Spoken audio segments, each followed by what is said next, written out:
provocações. Ai de mim, ai de mim, ai de mim! Míseros restos, meu Deus do céu, ainda provocações. Calma, preparem seus corações. Anos 60. Pouco depois dos 18 anos, ele foi do movimento estudantil para a luta armada contra a ditadura. Após um ano de clandestino, ele foi preso, torturado e levado à televisão para renegar o presente. Passou o resto do século mal visto por seus ex-companheiros que achavam que foi ele quem entregou a área de treinamento guerrilheiro de Carlos Lamarca. Só há pouco tempo ficou provado para a esquerda e para a direita que não foi ele. Jornalista pôde se sentir melhor, cuidado até mesmo pela Comissão de Anistia do Ministério da Justiça. Ele vem aqui, em Provocações, nos provocar um pouco, vem para falar um pouco dessa história e muito sobre o antes e o depois.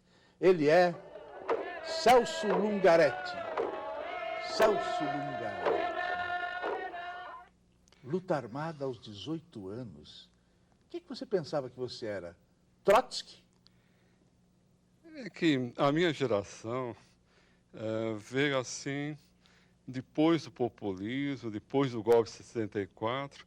Então, quando a gente começou a desabrochar para a vida, estava uma ditadura, estava aquela imbecilidade dominante no país. Então, aquela ansiedade da filmação do jovem, para nós se misturou com a existência de um inimigo horroroso. Então, foi assim, né? Jovens, 8 jovens da Zona Leste, todos secundaristas, todos nas faixas aí de 16, 17, 18, no máximo o mais velho de 22 anos. Depois a gente fazer movimento estudantil 68 inteiro, de umas 80 pessoas que estavam nessa ação, 8 acharam que 4, 5, com todo aquele terror estatal estabelecido, tinha que seguir adiante. Quer dizer, 8 decidimos que não íamos parar, apesar de ser muito perigoso, apesar de o país estar fechado. Então, a única forma era com a clandestinidade. Foi com uma consciência crítica exata ou era uma intuição juvenil? Não, a consciência a gente tinha. Agora, da idade era subestimar o perigo. Ah, juventude, me diga uma coisa, como é que foi de colegial tímido a ativista político? Uma transição assim, eu era filho único, era meio travado, assim, era muito mais intelectual do que pessoa de ação.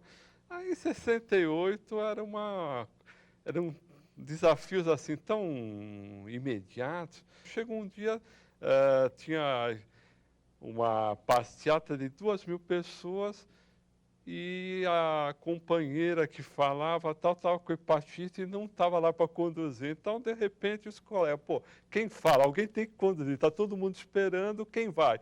Aí o pessoal me apontou para mim, como é que eu vou fazer? E comecei a falar tal. O que é uma hepatite, hein? O que é? Me diga uma coisa, Moca, Zona Leste, o engajado da periferia fabril na luta armada, isso fazia diferença? Havia o pessoal do movimento universitário que menosprezava, quer dizer, o movimento secundarista para eles era tarefeiro, era para ir lá na cidade de Osasco ocupada, distribuir panfleto, porque se fosse preso ia lá para o juizado de menores, tomavam uns cascudos, se eles fossem presos iriam para o DOP. Então eles viam assim como tarefeiro. E mesmo no movimento secundarista tinha o pessoal da Zona Centro, filhos de engenheiros, de professores da USP, que também tinham um domínio de teoria, de conhecimentos. Então, nós éramos os garotos quase tidos assim como varzianos, tudo. Então, havia, assim, quer dizer, um ressentimento que teve um peso, que quando chegou a hora da gente ir para um outro estágio da luta, a gente tinha esse negócio, pô, o tempo todo passamos um ano correndo risco, apanhando, levando corrida da polícia e sempre tido assim como inferiores, como